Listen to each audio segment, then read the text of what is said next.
할렐루야. 오늘은 7월 23일 금요일입니다. 오늘도 정시 매일 예배 함께 하시는 우리 성도님들 한 분 한 분 사랑하고 축복합니다. 다 같이 우리 사도신경을 고백하며 예배 자리로 나가겠습니다.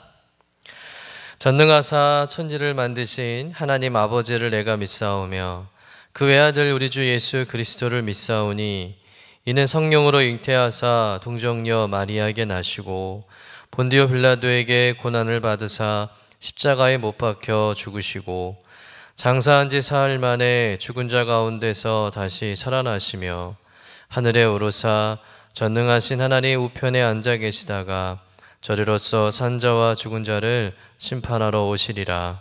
성령을 믿사오며 거룩한 공회와 성도가 서로 교통하는 곳과 죄를 사하여 주시는 곳과 몸이 다시 사는 곳과 영원히 사는 것을 믿사옵나이다. 아멘. 다 같이 찬송가 212장 겸손히 주를 섬길 때 우리 함께 찬송하겠습니다.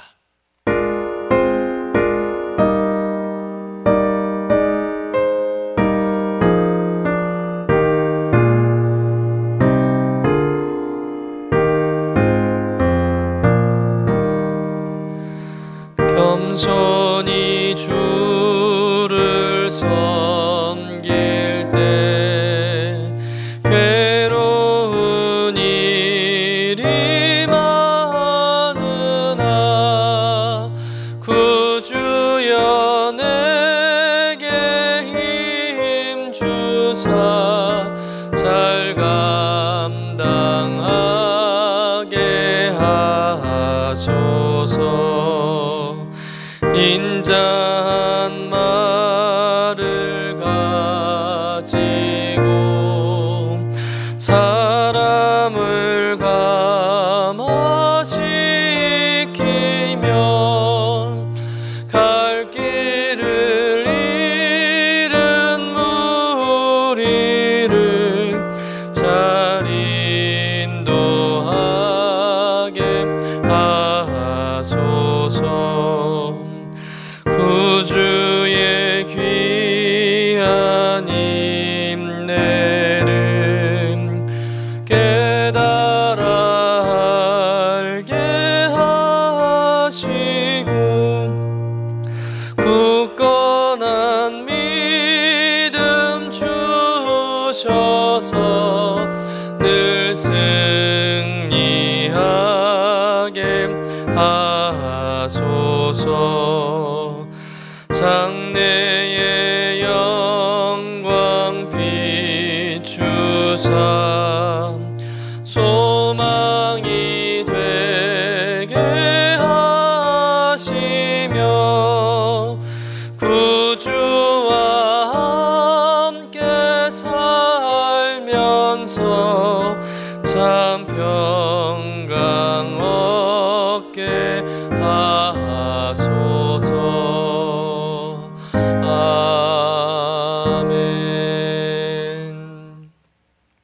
다 같이 매일의 기도 함께 드리시겠습니다. 참 평강의 주님, 오늘도 새로운 하루를 주시고 복되게 하시니 감사합니다.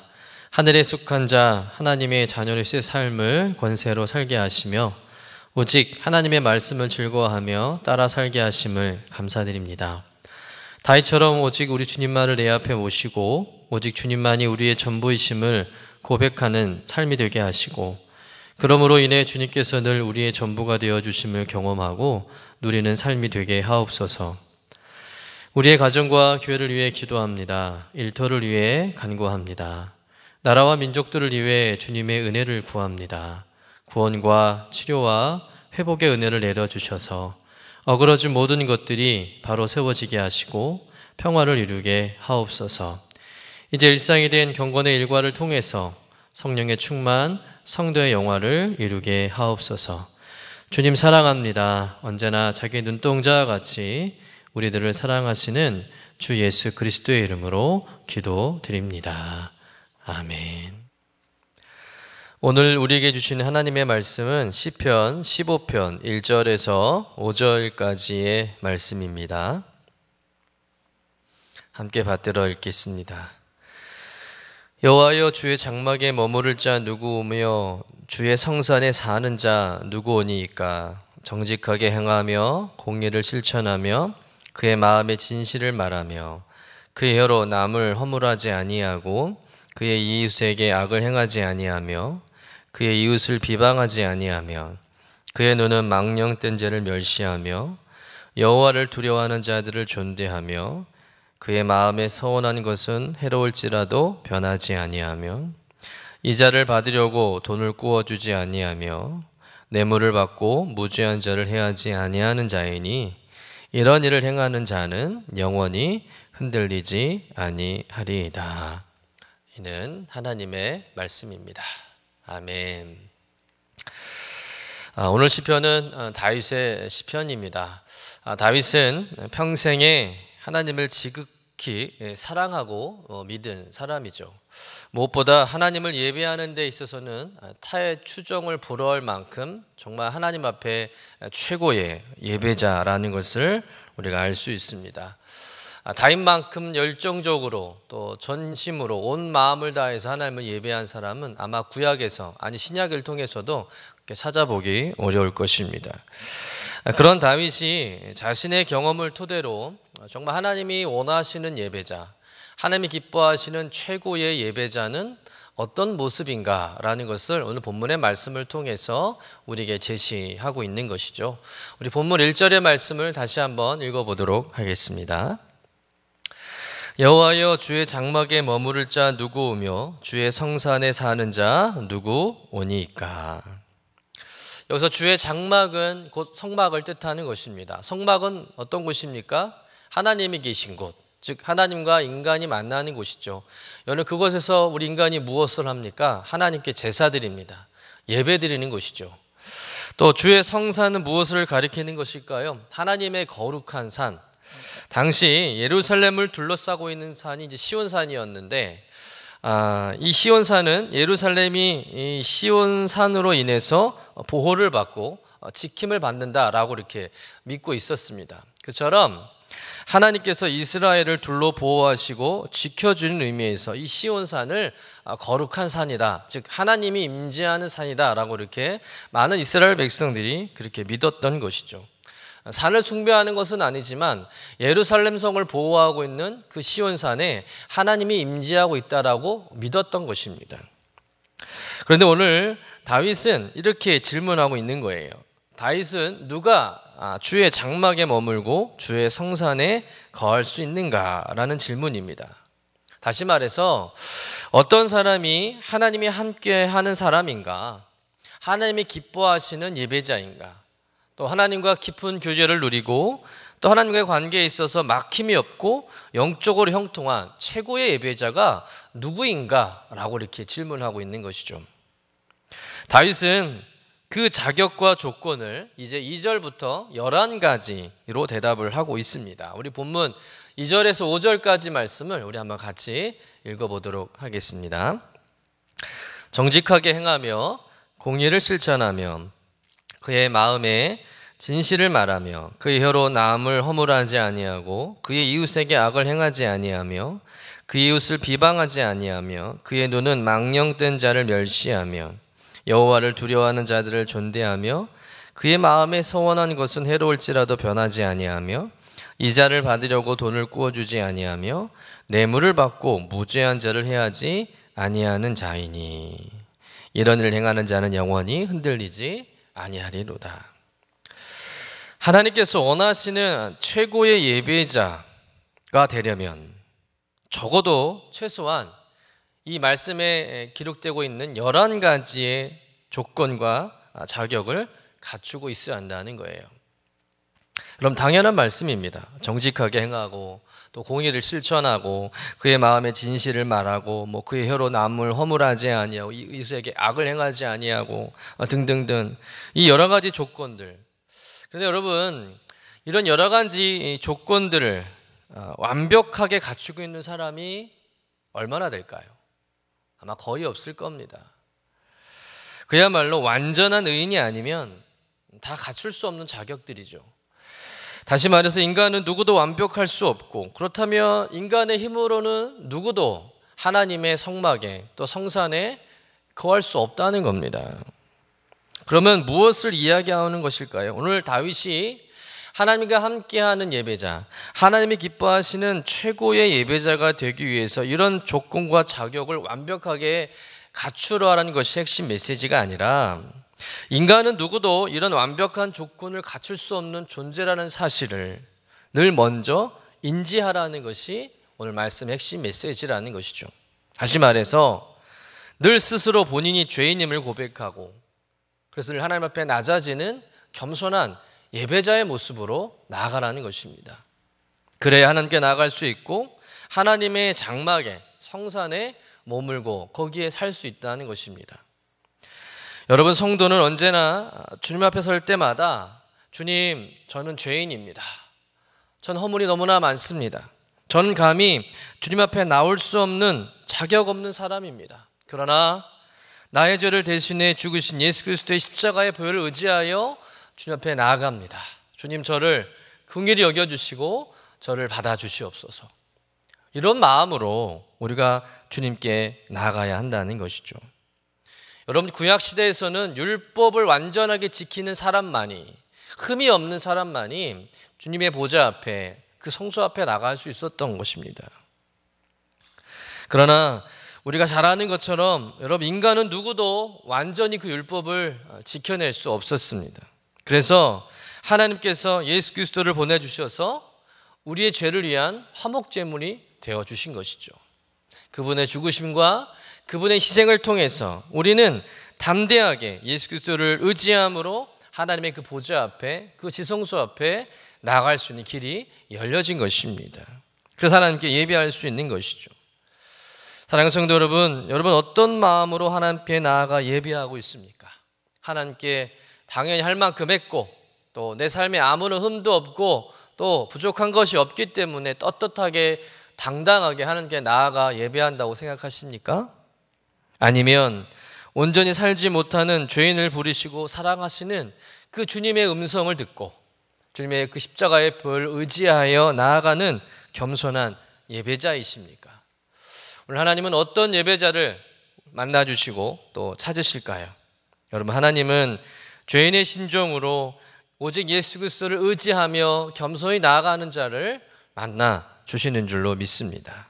그런 사람만이 주님의 장막에, 성산에 머물게 되고 그곳에 거하게 되는 줄로 믿습니다. 여러분, 언제나 그런 겸손한 마음, 또 죄인된 심정으로 주님께 나아가서 주의 장막에, 또 주의 성산에 거하시는 여러분 되시기를 주님의 이름으로 간절히 축원합니다.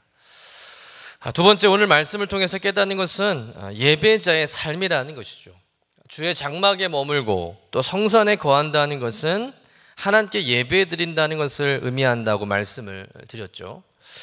여러분, 주의 성산에 거하는 것도 마찬가지입니다. 하나님이 계신 곳, 하나님이 임재하는 곳에 머문다는 것은 곧 그곳에서 하나님의 임재를 바라보며 예배하는 것이죠. 그런데 주의 장막에 머물고 성산에 거할 수 있는 이 자격이 일상을 살아가는 삶의 모습에 있다는 것을 오늘 본문을 통해서 다윗이 또 강조하고 있는 겁니다. 그 모습은 일상 속에서 하나님과 또 이웃과 또 자신과의 관계에서 하나님의 그 선하신 모습을 또 닮아가며 또 그런 삶을 살아내야 한다는 것이죠. 그런 사람만이 하나님의 장막 안에 또 성산에 거하며 하나님이 기뻐하시는 최고 예배자로 또 영적으로 막힘이 없는 그런 영적인 형통의 삶을 살아간다는 것입니다. 다시 말해서 진정한 예배자는, 하나님이 찾으시는 최고의 예배자는 일상의 삶도 예배하는 사람이어야 한다는 거예요. 쉽게 말해서 하나님께 예배를 잘 드렸다라는 것은 성전에서, 성막에서 거룩하게 경건하게만 예배를 드리는 것으로 끝나는 것이 아니라 성막에서, 성전에서 예배 드린 이후에 이제 일상의 삶으로 돌아왔을 때, 그때 그 장소에서, 그 자리에서도 삶으로 예배 드리는 사람, 그런 사람이 진정한 예배자요, 또 하나님이 기뻐하시는 최고의 예배자라는 것을 말씀하고 있는 것이죠. 정직하고 또 공의를 실천하고 또 진실하고 악을 행하지 않고 비방하지 않고 또 여호와를 두려워하는 자를 존대하고 서원한 것은 반드시 지키고 또 이자를 받으려고 돈을 꾸어주지 않고 또 뇌물은 주고도 받지도 않는 삶을 살아내는 것, 여러분 그것이 바로 삶의 예배라는 겁니다. 일상에서도 그런 삶의 예배를 드리는 자들이 하나님의 장막에 또 주의 성산에 머물 자격이 있다는 것이죠.